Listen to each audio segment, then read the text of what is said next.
اگر آپ چاہتے ہیں نا کہ آپ کے دشمن کو آپ کے اوپر کبھی بھی غلبہ نصیب نہ ہو، چونکہ آج کل ہر بندہ دشمن دار اور مخالف اور حسد پیدا ہو گیا ہے،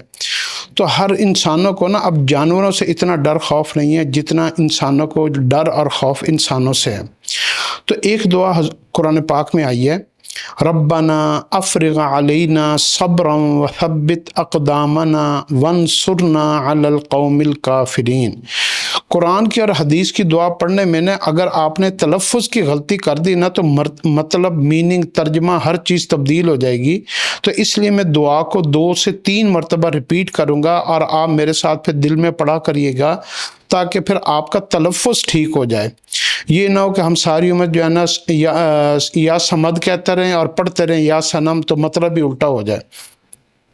ربنا افرغ علینا صبرا وثبت اقدامنا وانصرنا علی القوم الکافرین۔ ربنا افرغ علینا صبرا وثبت اقدامنا وانصرنا علی القوم الکافرین۔ اور اس کا جو ترجمہ ہے نا وہ بڑا خوبصورت ہے کہ اے ہمارے رب، مجھے جو ہے نا، اے میرے اللہ، اے میرے کریم رب، میرے اندر صبر کو بھر دیجئے اور میرے قدموں کو، یعنی ہمارے قدموں کو ہمارے مخالفوں اور دشمنوں کے مقابلے میں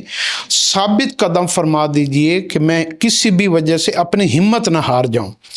اور کبھی بھی یا اللہ اپنے نافرمانوں کو اور اپنے شرور و فتن والے لوگوں کو، یعنی کافروں کو جو آپ کے حکموں کا انکار کرنے والے ہیں، کبھی بھی ان کو ہمارے اوپر کبھی غلبہ نہ عطا فرمائیے۔ تو یہ دعا کو آپ اپنی زندگی کا حصہ بنا لیں۔